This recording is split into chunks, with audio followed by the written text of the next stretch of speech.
Hey everyone, and welcome. Today we are going to jump straight into the future. And no, not with a time machine, but with something just as powerful for communication, the future simple tense. Trust me, by the end of this, you are going to be using it like a total pro. Okay, let's get into it. We've already covered the past simple tense and tests related to it in our previous videos. So if you've been following along with us, think of this as the next big piece of the puzzle.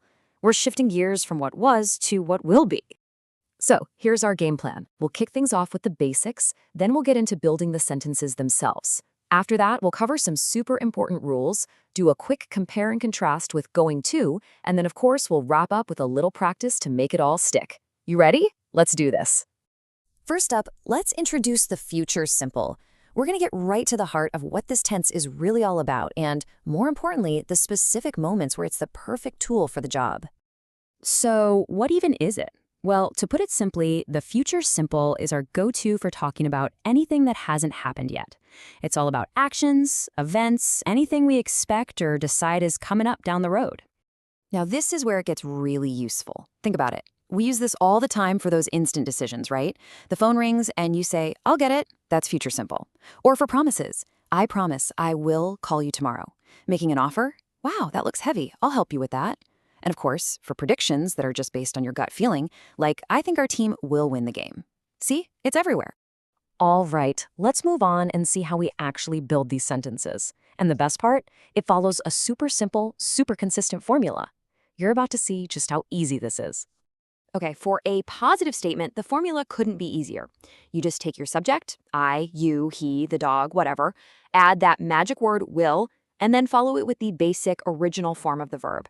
No S at the end, no ing, just the plain verb. Simple as that. And you can totally see that formula in action right here. Notice how it's always will plus that base verb. Will call, will finish, will arrive. It doesn't matter one bit if the subject is I, she, or they. That structure stays exactly the same. So easy to remember. So what about negative sentences? Just as easy. We just slip the word not right after will. But honestly, in pretty much any normal conversation, you're almost always going to hear the contraction, won't. It just sounds way more natural. Let's look at a few. I won't be late. That's a classic promise, right? She won't tell anyone your secret. Another great one. You can see both will not and won't here, but really, won't is going to be your best friend when you're actually speaking. And asking questions, you guessed it. It's simple.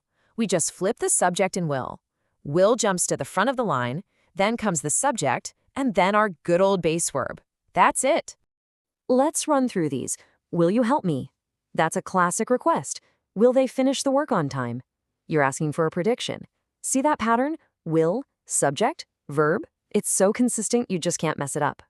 All right, section 3 is all about the rules, and more importantly, the common mistakes people make. Nailing the formula is step 1, but knowing these little details is what's going to make you sound like you've been speaking English forever. So, let's break it down. Number 1, the golden rule. You always use the base verb after will. I can't stress this enough. There are absolutely no exceptions. And just remember our key situations, those instant decisions, promises, offers, and your own personal predictions.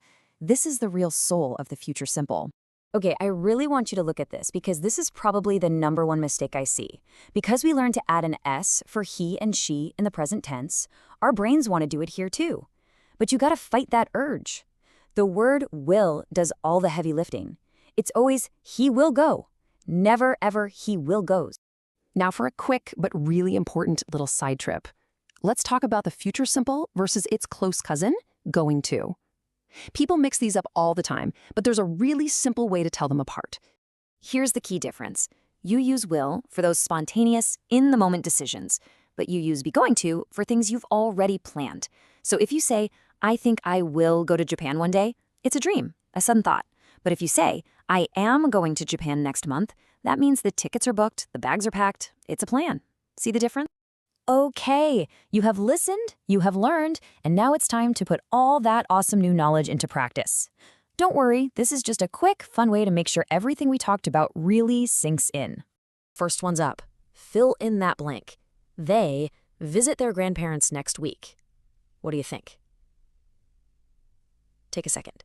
And the answer is Will visit. Of course it is. Subject, will, base verb. You got this. Fantastic. Okay, next challenge. Let's unscramble these words to make a question.